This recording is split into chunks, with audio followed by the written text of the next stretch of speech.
¿Qué pasaría si te dijera que el mundo que conoces podría desaparecer en pocas décadas, no por una catástrofe natural, sino por decisiones políticas y financieras tomadas en despachos que nunca veremos?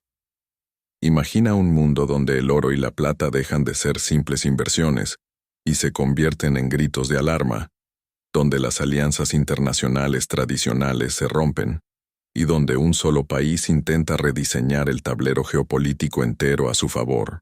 Mientras tanto, la mayoría de las personas sigue con su vida diaria sin tener idea de que los movimientos que se están haciendo hoy pueden determinar si habrá paz, guerra o colapso económico mañana.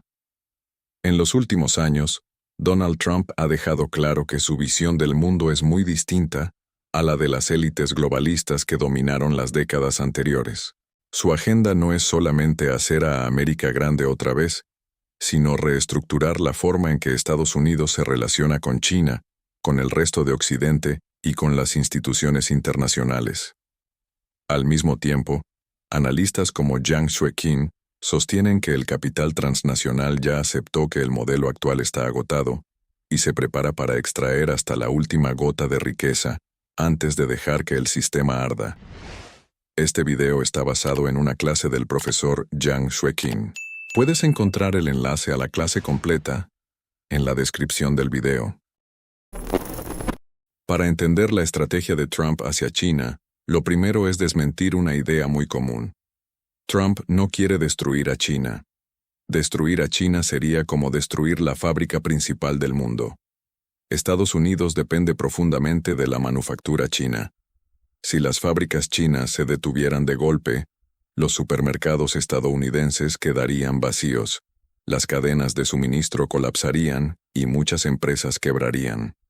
No hay ningún otro país con la combinación de tamaño, infraestructura, mano de obra y experiencia industrial capaz de reemplazar a China en el corto plazo. Por eso, el objetivo real de Trump no es aniquilar a China, sino forzarla a aceptar una posición de subordinación económica. Él quiere que China siga produciendo, pero bajo condiciones que favorezcan principalmente a los intereses estadounidenses. La clave, según Yang Shueqin, está en algo que casi nunca aparece en los titulares: el ahorro de las familias chinas. Mientras los consumidores occidentales viven endeudados, los chinos ahorran, y ahorran mucho. La tasa de ahorro doméstico en China ronda el 40% de los ingresos.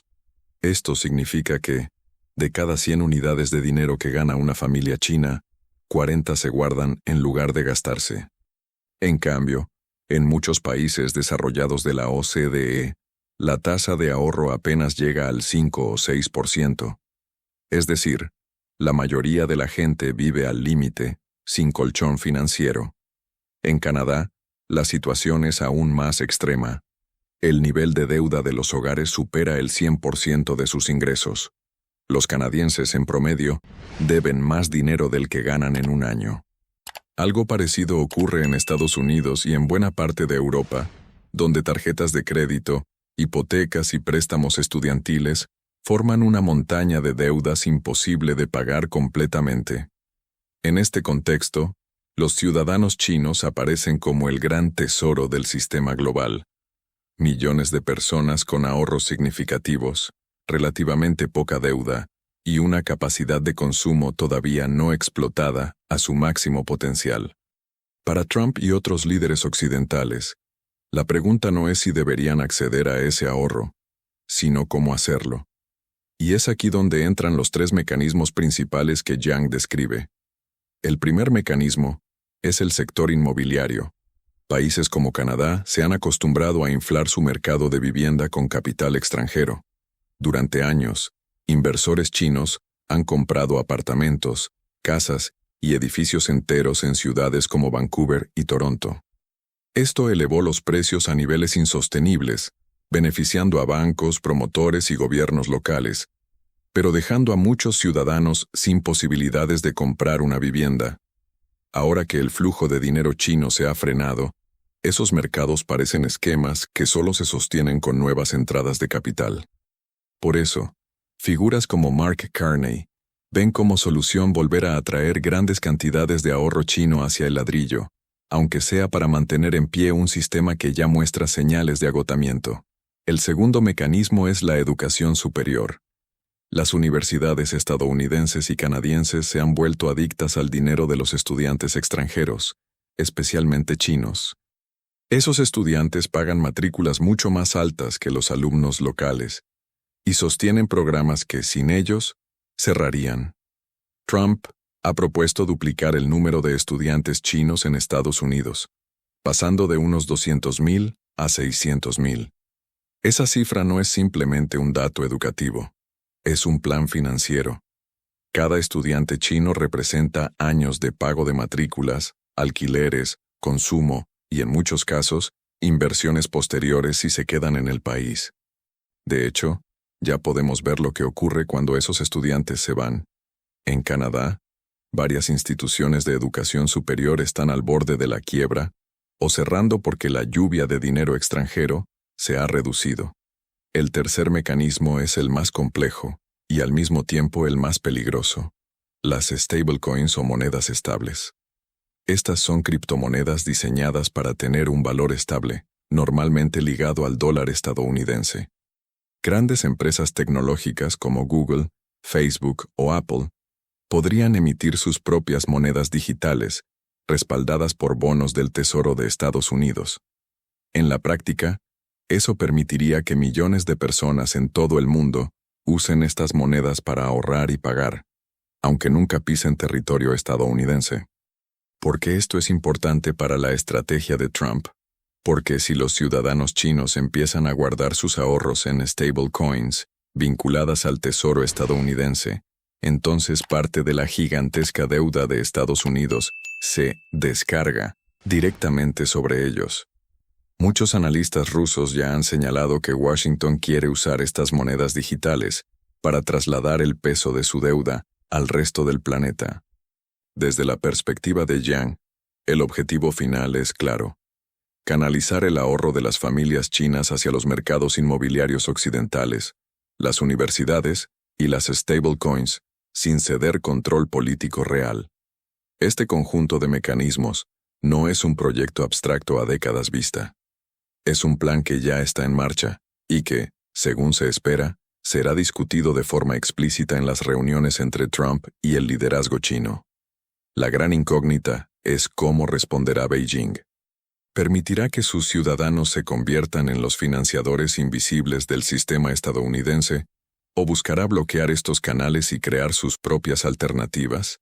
Para entender el Consejo de Paz de Trump, ayuda a regresar a una escena aparentemente pequeña de su vida personal.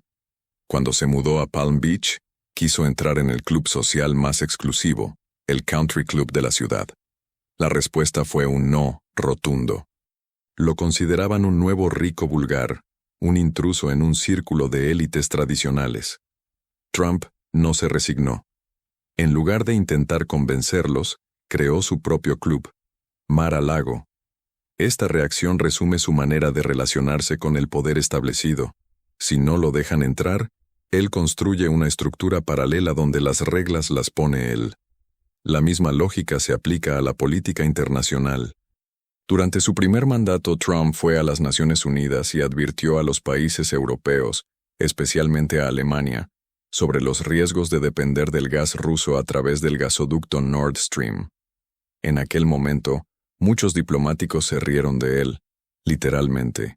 Consideraban sus advertencias exageradas, incluso ridículas. Para Trump, cada aparición en la ONU era una mezcla de teatro y humillación. Veía una institución donde él no podía controlar el guión, rodeado de diplomáticos que lo despreciaban en privado. Con ese trasfondo, no sorprende que ahora quiera algo distinto, una especie de ONU de Trump, donde los invitados son seleccionados por él, las reglas del juego son definidas por él, y el lenguaje de fondo es el de transacciones, no el de principios universales. Así nace el Consejo de Paz. Su nombre suena benévolo, pero su función es profundamente política: crear una red de países que dependan de la mediación y el liderazgo de Estados Unidos bajo la dirección de Trump. Hasta ahora, más de 20 países han sido invitados a ser miembros fundadores. Entre ellos se encuentran actores clave del Medio Oriente como Arabia Saudita, Turquía y Egipto, además de Israel. La presencia de Israel es central, no solo por su peso militar y tecnológico en la región, sino porque encaja con la visión de una futura Pax Judaica, de la que hablaremos más adelante. Lo más provocador es que Trump tomó la decisión de excluir explícitamente a Canadá de este club. Para un país que se ve a sí mismo como aliado natural y vecino íntimo de Estados Unidos, ser dejado fuera es un mensaje claro. No todos los amigos tradicionales son bienvenidos en la nueva arquitectura trumpista. Por otro lado, se especula que Vladimir Putin podría unirse al Consejo de Paz. La sola idea de un órgano internacional promovido por Estados Unidos donde Rusia tenga asiento preferente, mientras Canadá queda fuera, rompe con toda la lógica de la posguerra fría. Pero precisamente de eso se trata: desordenar el mapa heredado y reconstruirlo según los intereses y resentimientos personales de Trump. Los medios han resaltado otro detalle que revela la naturaleza de esta iniciativa. Muchos de los países que han mostrado interés en unirse al Consejo están en la lista de prohibición de inmigración de Trump. En otras palabras, Trump dice a estos gobiernos: tus ciudadanos no son bienvenidos como migrantes, pero tú sí eres bienvenido como socio si me ayudas a reforzar mi poder e influencia. El mensaje implícito es que lo importante no es la afinidad cultural o los valores compartidos, sino la utilidad estratégica. En este punto, es importante entender la función ideológica que cumple el Consejo de Paz. Durante unas 4 décadas, el sistema global se sostuvo sobre una fe casi religiosa en el multilateralismo. La idea de que los grandes problemas se resuelven a través de instituciones como la ONU, el FMI, el Banco Mundial y la Organización Mundial del Comercio. Esta fe fue útil para las élites financieras y políticas.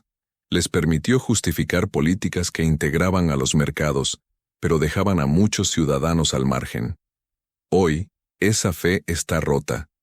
Los discursos de figuras como Christine Lagarde o Jamie Dimon son mucho más sombríos. Hablan de fragmentación, de incertidumbre, de riesgos sistémicos.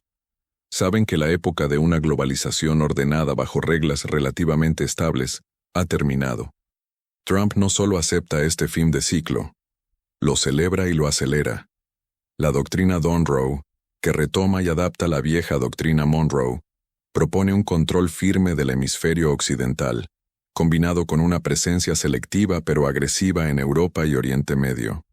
El Consejo de Paz entonces no es un gesto simbólico, es parte de una estrategia más amplia para reemplazar el viejo multilateralismo por una red de alianzas bilaterales y bloques ad hoc centrados en los intereses de Estados Unidos. Esa red no pretende ser neutral ni justa. Pretende ser eficaz para preservar la primacía estadounidense en un mundo donde China, Rusia y otros actores están dispuestos a disputar el poder. Lo más inquietante es que esta reconfiguración se da en paralelo con el aumento de tensiones internas y externas. Mientras Trump construye su club global, las instituciones tradicionales pierden legitimidad. Y cuando los árbitros antiguos dejan de ser respetados, los conflictos que antes se contenían en mesas de negociación pueden empezar a resolverse por la fuerza.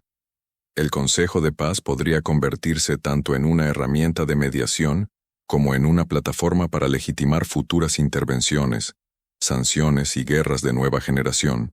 En enero de 2026, el precio del oro superó la barrera de los $5,000 por onza y la plata alcanzó los $100. Esto no ocurrió de manera lenta y gradual.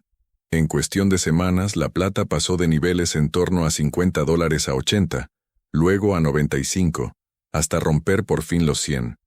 En los mercados, estos movimientos son como sirenas de alerta.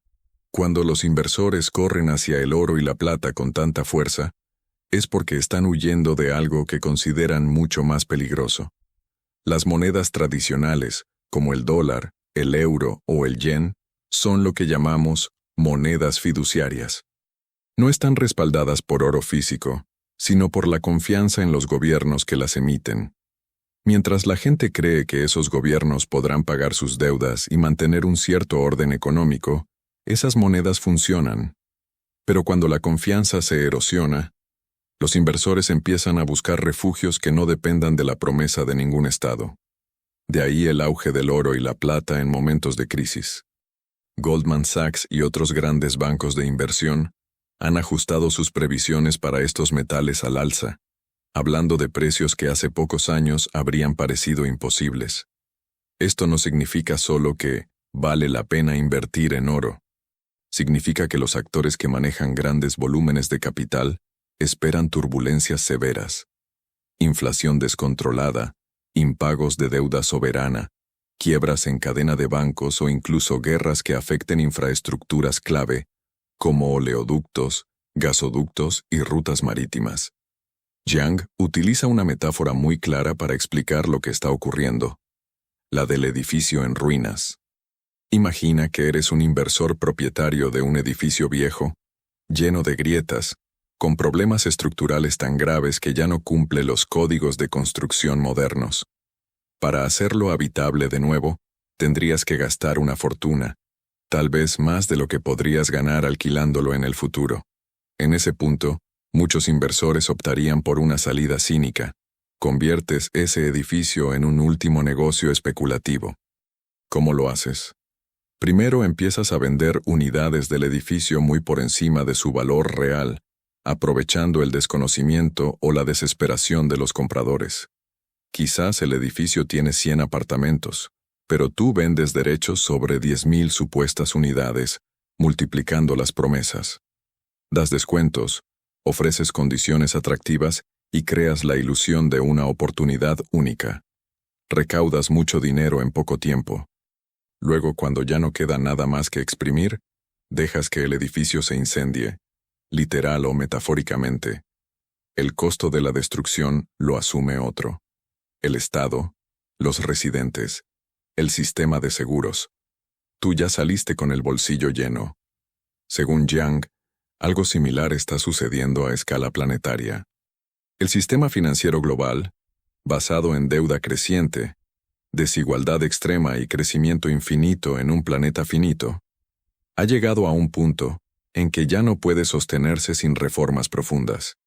Pero en lugar de reformarlo, el capital transnacional está optando por exprimirlo al máximo a través de nuevas burbujas especulativas, criptomonedas, proyectos de inteligencia artificial, startups sin modelo de negocio sostenible, y también deuda emitida en condiciones de tipo de interés artificialmente bajos. Mientras estas burbujas se inflan, los más ricos convierten su dinero en activos duros, tierras, metales, infraestructuras estratégicas, tecnología controlada por pocas manos. Pero el problema de fondo, la fragilidad del sistema, no se resuelve. Al contrario, empeora. La consecuencia lógica, desde esta perspectiva, es que el sistema solo podrá resetearse mediante una destrucción masiva de riqueza y estructuras existentes. Y la forma más rápida y brutal de lograr eso en la historia humana ha sido la guerra. Cuando Yang habla de quemar el mundo occidental, no lo dice como una metáfora ligera. Se refiere a la posibilidad de guerras civiles en Europa y Estados Unidos, acompañadas de conflictos internacionales de gran escala. En ese escenario, infraestructuras se destruyen, estados se fragmentan, deudas se impagan, y millones de personas pierden sus hogares, ahorros y empleos. Para la mayoría sería una tragedia. Para una minoría que ya ha puesto su riqueza a salvo, sería una oportunidad para recomprar activos a precio de remate y diseñar un nuevo orden a su conveniencia.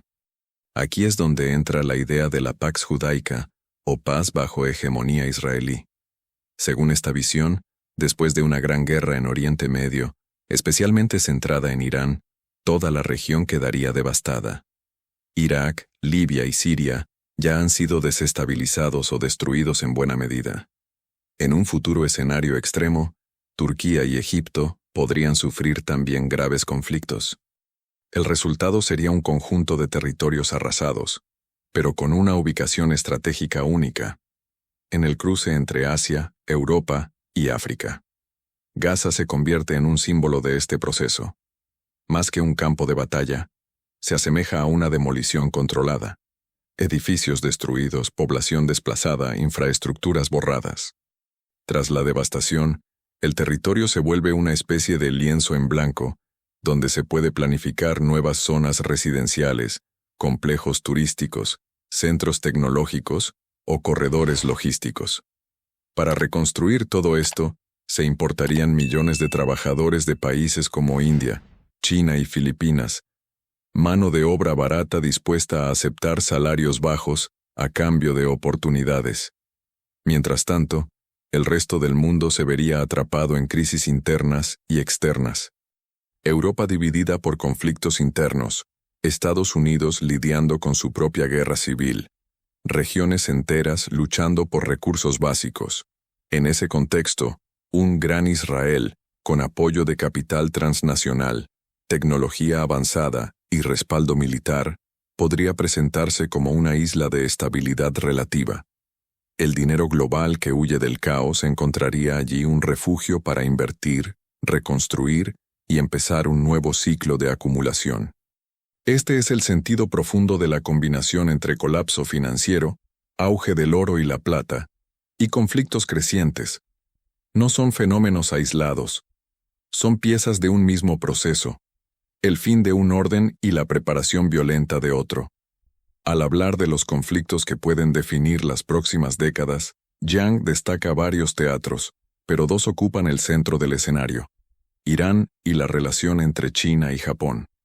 Cada uno representa un tipo distinto de riesgo, pero ambos se conectan con la estrategia estadounidense y con la fragilidad interna de Estados Unidos.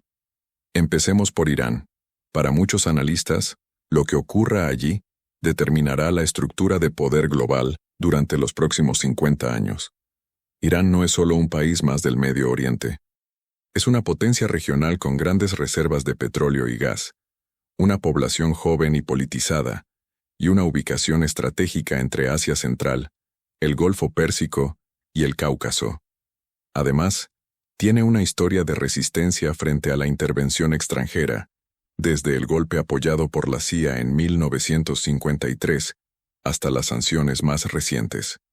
La hipótesis de Yang es que Estados Unidos terminará entrando en una guerra abierta con Irán. No una operación corta como la invasión de Panamá, sino un conflicto prolongado, quizá más parecido a la guerra de Vietnam o a la ocupación de Afganistán. En ese escenario, el Estado iraní sufriría daños enormes, su infraestructura quedaría devastada, y el costo humano sería altísimo. Sin embargo, el objetivo no sería solo Irán, sino rediseñar todo el mapa de poder en Oriente Medio, abriendo el camino al proyecto del Gran Israel del que hablábamos antes. El problema para Estados Unidos es que ya no es el país de mitad del siglo XX, con un consenso interno fuerte y una economía en expansión constante. Hoy, la sociedad estadounidense está profundamente fragmentada. Cualquier guerra larga en el exterior no solo drena recursos financieros y humanos, sino que intensifica conflictos internos. Esto nos lleva al tema de la Guerra Civil Americana. Yang insiste en que ya estamos viendo los primeros ensayos de esa guerra civil, especialmente en lugares como Minnesota. Allí, agentes del Servicio de Inmigración han llevado a cabo operaciones agresivas contra comunidades somalíes acusadas de fraude masivo en programas federales. Trump utiliza estos casos para enviar un mensaje doble. Por un lado, acusa a las autoridades locales, mayoritariamente demócratas, de permitir o incluso fomentar la corrupción para financiar una maquinaria política que depende de la redistribución de fondos federales. Por otro lado, alimenta la narrativa de que ciertos grupos migrantes son una amenaza para el orden y la economía del país. Esta tensión entre el nivel federal y los estados es el primer vector de una posible guerra civil. La pregunta que se repite en distintos conflictos es: ¿quién tiene la autoridad real? Cuando un estado se niega a obedecer órdenes del gobierno federal, o cuando el gobierno federal actúa contra la voluntad explícita de un estado, se abre un conflicto de soberanías. Si esta dinámica se repite en varios lugares al mismo tiempo, la unidad del país se vuelve frágil. El segundo vector es cultural. Yang menciona el caso de un tiroteo emblemático. el de una mujer que representaba el ideal liberal de la clase media suburbana, frente a un oficial del ICE que encarnaba la visión de America First. Más allá de los detalles concretos del caso, lo que importa es la lectura simbólica. Dos visiones de Estados Unidos se miran a los ojos y se declaran incompatibles. Para una parte del país, la América del futuro es diversa, globalizada, abierta a los migrantes y a los cambios de valores. Para otra parte, la prioridad es recuperar un orden tradicional, donde los hombres blancos conservadores ocupan el centro del poder social y político. Cuando un oficial dispara no solo por miedo, sino también para afirmar dominancia, se convierte en un actor de esa batalla cultural. No es simplemente un policía aplicando la ley, es alguien diciendo, con balas, este país es mío, y yo impongo las reglas. En lugares como Minnesota, esto alimenta un odio profundo y recíproco. Comunidades enteras se sienten atacadas, mientras otros sectores se sienten autorizados a reconquistar el país. El tercer vector es la conexión entre guerras externas y tensiones internas. Si Estados Unidos se embarca en un conflicto prolongado con Irán, veremos enormes movilizaciones de protesta dentro del país, marchas pacifistas, campañas de desobediencia civil, boicots, enfrentamientos con la policía. Esto ya ocurrió durante la Guerra de Vietnam, y en menor medida, durante la invasión de Irak. Pero ahora la diferencia es que la confianza en las instituciones es mucho más baja que entonces. Muchos ciudadanos creen que las elecciones están manipuladas, que los medios mienten, que los jueces responden a intereses partidistas. En este clima, cualquier irregularidad en unas elecciones de medio término o en unas presidenciales puede ser interpretada como un golpe de Estado encubierto. La posibilidad de fraude electoral se convierte en excusa para que grupos armados se movilicen. Si Trump intenta buscar un tercer mandato en 2028, algo que rompería con la tradición de 2 mandatos, es muy probable que esta intención sea recibida como una declaración de guerra política por sus opositores y como un llamado a la defensa de la patria por sus seguidores. Nada de esto significa que veremos una guerra civil tradicional, con 2 ejércitos uniformados enfrentándose en un campo de batalla. Es más probable una guerra fragmentada, hecha de múltiples episodios de violencia intensa. Ciudades que se levantan contra el gobierno federal, grupos armados que ocupan edificios públicos, choques entre milicias de derecha y grupos de izquierda, sabotajes, ataques simbólicos a monumentos y sedes institucionales. Una especie de guerra de 1000 cortes, que no se declara formalmente, pero que todos sienten en su vida cotidiana. En paralelo, otros teatros de conflicto seguirán activos. En Asia, la relación entre China y Japón se tensará a medida que la influencia estadounidense se retire parcialmente.